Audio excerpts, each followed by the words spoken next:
হে hello everyone, কেমন আছো সবাই? আশা করছি সবাই ভালো আছো, সুস্থ আছো আর পজিটিভ আছো। পজিটিভ থাকো অ্যান্ড পজিটিভ রাখো। তো চলো আজকে একটা পুরনো কন্টেন্ট নিয়ে তোমার সাথে কথা বলতে এলাম। অবশ্যই কোনো খারাপভাবে কথা না বলেই আমি বলবো, যা হয়ে গেছে আগে হয়ে গেছে, এখন আর হবে না। মানুষই তো মানুষ যদি নিজেকে রেকটিফাই করতে না পারে তাহলে আর কি পারবে, তাই না? আমার মনে হয় নিজেকে শোধরানো দরকার। তো চলো আমার পুরনো, শুধু আমার না, পুরো ওয়াইটির পুরনো কন্টেন্ট। অবশ্যই আমি কেয়াকে নিয়ে দুটো কথা বলবো। এই কেয়া প্রথমে যখন ইউটিউব চ্যানেল খুলেছিল, ইটিং শো দিয়ে শুরু করছিল, ভিউজ হচ্ছিল না। তারপর হাজব্যান্ড মারা গেল, ওখানে অনেক কিছু ঘটনা ঘটে যাওয়ার পর কলকাতায় চলে এলো। সেই সব ঘটনায় আমি আর যাচ্ছি না, তোমরা অনেকেই ইতিমধ্যে জানো। তো তারপর কলকাতায় এলো, যাই হোক, বরের পেনশন নিয়ে মা ছেলে রয়েছে। তারপর ওদের মনে হয়েছে ইউটিউব চ্যানেলটাকে ওরা গ্রো করাবে। তো ওরা সেই মানে ইউটিউব ফলো করেছে কীভাবে চ্যানেল গ্রো করা যায়, কারণ ইটিং শো কেউ দেখছিল না। চ্যানেল গ্রো করার জন্য কিছু নোংরা পন্থা ওরা অ্যাপ্লাই করলো, ওরা কেয়া। তো প্রচুর পরিমাণে ট্রোল হয়েছে, প্রচুর কন্ট্রোভার্সি, ক্রিয়েটাররা ওদেরকে নিয়ে কন্ট্রোভার্সি করেছে। তখন বাজারে শুধু কেয়া কেয়া কেয়া কেয়া কেয়া কেয়া কেয়া ছেয়ে গেছিল। প্রচুর রোস্টাররা ওকে রোস্ট করেছে, প্রচুর প্রচুর কেয়া ছেয়ে গেছে। কেয়া রমিয়ে উঠে গেছে, চ্যানেল লাখে পৌঁছে গেছে, লাখ ছাড়িয়ে গেছে এখন। তারপর এলো একটা সন্তান সমতুল্য ছেলের সাথে বিয়ে, সেটা নিয়েও অনেক রোস্ট হয়েছে, অনেক কন্ট্রোভার্সি হয়েছে। এখন কথা হচ্ছে, যদি কেয়া নিজে কমফোর্টেবল থাকে একটা সন্তান সমতুল্য ছেলের সাথে সংসার করতে, যদি সে নিজে কমফোর্টেবল থাকে, তাহলে আশা করি লোকেদের আর গাত্রদাহ না হওয়াটাই ভালো। কারণ সে কমফোর্টেবল, সে সংসার করছে, আমাদের কি যায় আসে, তাই না? আমার চিন্তাভাবনা, আমার রুচি, সবার রুচি তো সমান হয় না। ওর ওটা রুচি হয়েছে, ও করেছে, ভালো কথা। শ্বশুরবাড়ি নিয়ে অনেক ঝুট ঝামেলা হলো, সব ঠিক আছে। তারপরে বিয়ে হলো, ঠিক আছে, সংসার করছে, ভালো ব্লগিং করছিল, ঘুরে ঘুরে এদিক ওদিক যাচ্ছিল, ব্লগিং করছিল, ঠিক ছিল। এই অবধি ঠিক ছিল। মাঝখানে কি ওই নোংরা পন্থা অ্যাপ্লাই করাতে প্রচুর রোস্টিং হয়েছে ওকে নিয়ে। এবার দেখতে পাচ্ছ যে এটা সত্যি কথা, আজকে যেটা দাঁড়িয়ে ইউটিউবে ভিউজের অবস্থা খুবই খারাপ। কারণ প্রচুর মানুষ ইউটিউবে এসে গেছে। যারা কোভিডের সময় চ্যানেল দাঁড় করিয়েছে তারা দাঁড়িয়ে গেছে, বাট যারা এখন নতুন করে চেষ্টা ইউটিউবে একটা জায়গা করার চেষ্টা করছে, তো তাদের জন্য ইউটিউবটা অতটা ইজি কিন্তু একদমই নয়। ঠিক আছে, প্রথমত 1000 সাবস্ক্রাইব করা একটা ব্যাপার আছে, তারপরে হচ্ছে 4000 ঘন্টা ওয়াচ টাইম, এটার একটা ব্যাপার আছে। তো চলো, এটাও যদি মেরে কেটে মানুষ করে নিতে পারে, তারপরে হচ্ছে ভিউজ। তার তো জলজান্ত প্রমাণ আমি, এখনও সেই ভিউজ নেই।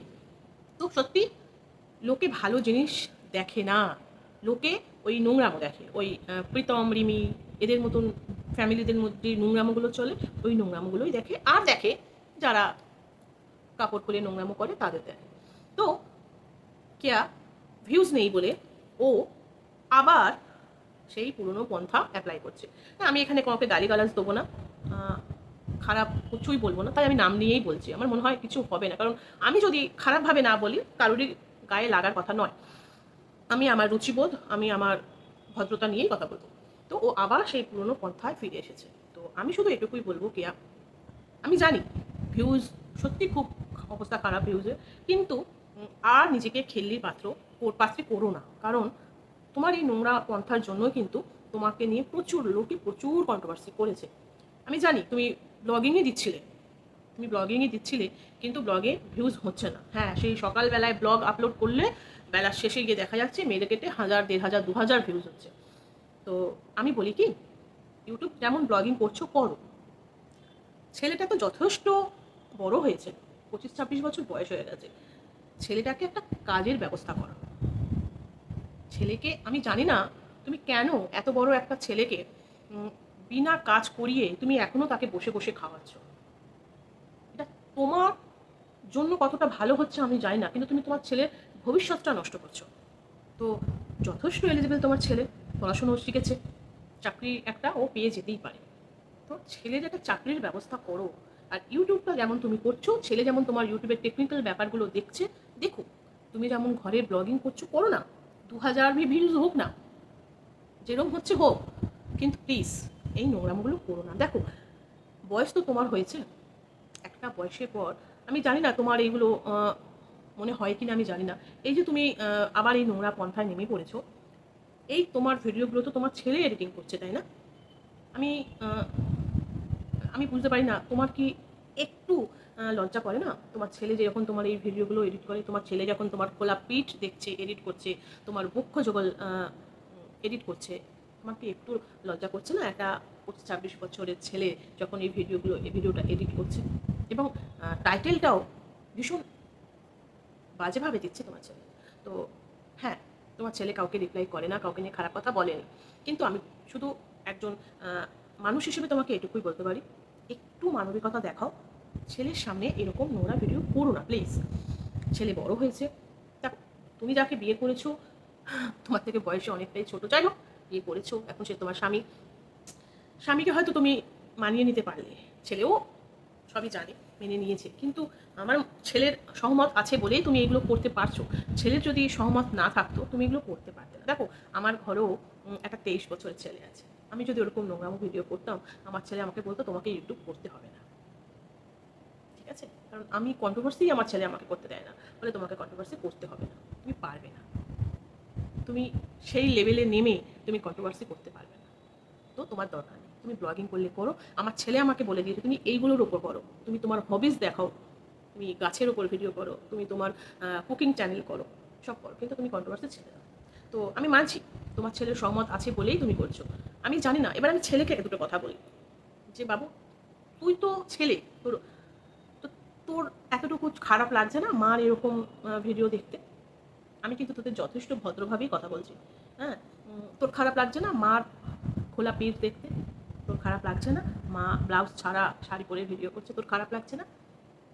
তোর মাকে নিয়ে লোকে এত রোস্ট করেছে, তোর খারাপ লাগেনি? তো সত্যি করে বলতো, বড় হয়েছিস তো, বাবা, তোর বাবা নেই, তারপরে এখন যে তোর বাবা, জানি না তারও তুই বাবা বলিস কিনা, যাই হোক বন্ধুও যদি ভাবিস বন্ধুও ভাবতে পারিস, কিন্তু আশা করি তোর তো একটু খারাপ লাগা উচিত। তুই না পুরুষ মানুষ, ঘরে মাকে দিয়ে এইভাবে তুই ইনকাম করাচ্ছিস, তোর নিজে রোজগার করতে ইচ্ছে করছে না? তুই মাকে বলতে পারছিস না যে মা তুমি যেরকম ব্লগিং করছো করো, এবার আমার সময় এসে গেছে তোমাকে খাওয়াবার, আমি রোজগার করে তোমায় খাওয়াবো। তুমি এতদিন তো করলে ইউটিউবের জন্য এত কিছু, এত লোকের কাছে এত কটু কথা শুনেছো, এত নোংরা কথা শুনেছো, আর তোমাকে ওই নোংরা পথে যেতে হবে না। চ্যানেল তো দাঁড়িয়ে গেছে, হ্যাঁ ভিউজ কম হচ্ছে, এটা সত্যি কথা, কিন্তু আর নোংরামো করো না।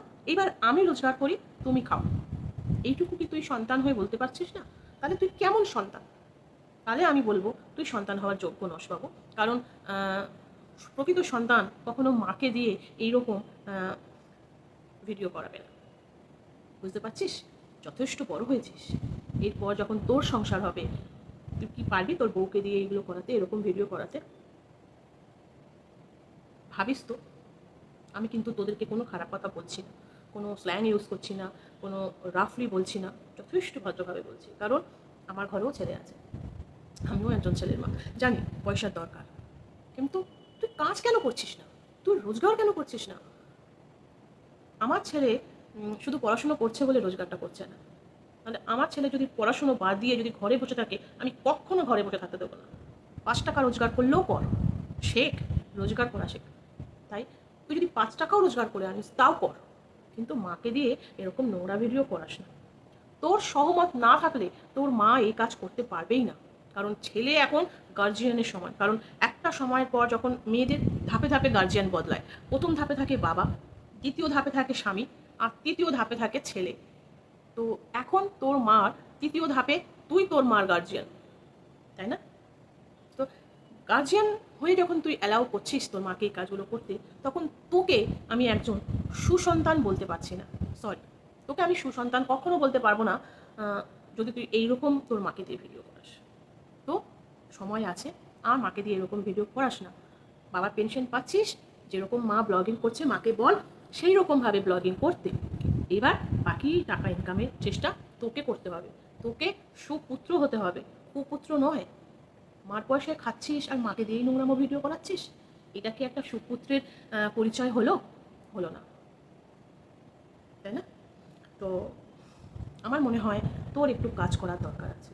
বয়স অনেক অনেক বসে বসে খেয়ে নিয়েছিস, এখনও যদি তুই বসে বসে খাস, তাহলে পরে যখন বিয়ে করবি, সংসার করবি, তখন কি করে সংসার চালাবে? একটা পরের মেয়ে কি দেখে তোকে বিয়ে করবে বল? তোর তো কোনো রোজগারই নেই। তুই মার ভিডিও টেকনিক্যাল ব্যাপার, ইউটিউবে টেকনিক্যাল ব্যাপারগুলো দেখছিস, সব ঠিক আছে, সব ওকে, শুধু এই জায়গাটাই আমি তোকে একটু বলছি। এবার তুই হয়তো ভাবতে পারিস যে তোমার এত জ্ঞানের কথা আমি শুনবো না।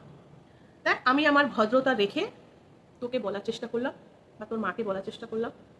এবার যদি তোরা না শুনে, তোরা যদি মনে করিস এরকম নোংরামো করে ভিডিও করবি, তাহলে কিন্তু আবারও লোকের কাছে তোরা নোংরা কথাই শুনবি। কিচ্ছু করার নেই। মানে তোরা যদি এটা ইচ্ছাকৃত করিস, ইচ্ছাকৃত চাস নোংরা কথা শুনতে, তাহলে আর কিছু করার নেই। আর যদি এতটুকু মান সম্মান থাকে, আমি বলবো মাকে দিয়ে এটা করাস না। আর তোর সহমত আছে বলেই মা এটা করতে পারছে, এটা আমি একদম 100% শিওর। কারণ দ্বিতীয় ধাপে গার্জেন হয় ছেলে। তো ছেলের সহমত না থাকলে কখনো হয় না। আমি চাইলেই ক্যামেরার সামনে এরকম হট প্যান্ট ব্লাউজ পরে বা খোলা পিঠে বসে ভিডিও করতে পারবো না। আমার ছেলে এসে ক্যামেরাটা অফ করে দেবে, বলবে করতে হবে না তোমার ভিডিও, দরকার নেই তোমার রোজগারের। আমার হাজব্যান্ড তো দেবেই না, ছেলেও দেবে না। তো দিস না, দিস না, ঠিক আছে? তো চল, এটুকুই বলার ছিল। চাইলেই আমি বলতে পারতাম খারাপ কথা, কিন্তু বলবো না। আমার মনে হলো আমি ভদ্রভাবেও বলতে পারি। খারাপ কথা বললেই যে তোরা শুনে নিবি তা তো নয়, ভালোভাবে বলেই দেখি না। তো করিস না। ছেলে হওয়ার মানটুকু অন্তত রাখ। যে মায়ের পেটে জন্মেছিস সেই মাকে আর বিক্রি করিস না প্লিজ। ছেলে হওয়ার মানটুকু রাখ। মায়ের শরীরটাকে আর বিক্রি করিস না। অনেক বিক্রি করে ইনকাম করে সেই টাকায় খেয়েছিস বাবু, আর মা শরীর বিক্রি করিস না। যদি তাও করিস তাহলে ভাববো তোর মতন কুপুত্র আর বোধহয় দুনিয়ায় কেউ নেই। একজন চামার মুচির ঘরের ছেলেও কখনো মাকে বিক্রি করে খায় না। খুব কথাটা শুনতে খারাপ লাগলো, একদম সত্যি কথা। তা চামার মুচির ঘরের ছেলেও ভাববে মাকে লোকের বাড়ি বাসন মেজেও খেতে দেয় না, সেখানে তুই মাকে এখানে শরীর বেঁচে খাচ্ছে, তোর মা শরীর দেখিয়ে খাচ্ছে। তোর জন্য এটা কতটা লজ্জাজনক আমি জানি না, কিন্তু সমগ্র সন্তানদের কাছে এটা লজ্জাজনক যে তোর মতো সন্তান ঘরে থাকা সত্ত্বেও, তোর মতো সন্তানের এর থাকা সত্ত্বেও তোর মা এই কাজগুলো করছে আর তুই সেটাকে ফুল সাপোর্ট করছিস। তো এইটা তোর জন্য লজ্জাজনক। তোর মার জন্য কতটা লজ্জাজনক আমি জানি না। আমি তোর মাকে এখন কিছু বলবো না, আমি তোকে বলবো, কারণ তুই তোর মার গার্জিয়ান, ঠিক আছে? তো তুই যদি তোর স্ট্যান্ড পয়েন্ট থাকতো, রাখতিস, তাহলে তোর মা এটা করতে পারতো না। একটা নোংরা জায়গা থেকে ঘুরে ব্লগিংয়ে আসলো, সেখান থেকে আবার ভিউজ হচ্ছে না বলে আবার সেই নোংরা। তো আমি এটা না হওয়াটাই আমি বলবো, করতে দিস না। আমার আজকের বিষয়টা তোকে নিয়ে। তো সন্তান হওয়ার উপযুক্ত মান তুই দে। যে গর্ভে জন্মেছিস সেই গর্ভটাকেও সেই এটাকে বিক্রি করিস না, অন্তত মাকে বিক্রি করিস না। তুই কুসন্তানে পরিণত হচ্ছিস, সেটা যাতে না হয়, আর দ্বিতীয়বার যাতে না হতে হয়, বা লোকে যাতে তোকে নিয়ে কথা না বলে যে ছেলে এই করছে, ছেলে তোকে দালাল হ্যানা ত্যানা, যদি লোকে না বলতে হয়, তাহলে তুই মা এই ভিডিওটা এক্ষুনি বন্ধ করে দে। যেমন নর্মাল ব্লগিং করছিলি সেরকম কর। দেখ, আমার এটুকুই মনে হলো, আমি এটুকুই বললাম। এবার তোর ব্যাপার, তুই কি বুঝবি। নাহলে লোক কিন্তু তোদেরকে নিয়ে আবার নোংরামো শুরু করে দেবে। তো চল, ভালো থাকিস, সুস্থ থাকিস। তোর মাথায় যদি কথাগুলো ঢুকে তো ভালো, নাহলে তো আর কিছু বলে নেই। চল, ভালো থেকো সবাই, সুস্থ থেকো। আর আমি ঠিক বললাম কি ভুল বললাম আমার কমেন্ট বক্সে এসে একটু বলে যাও। চল, টাটা।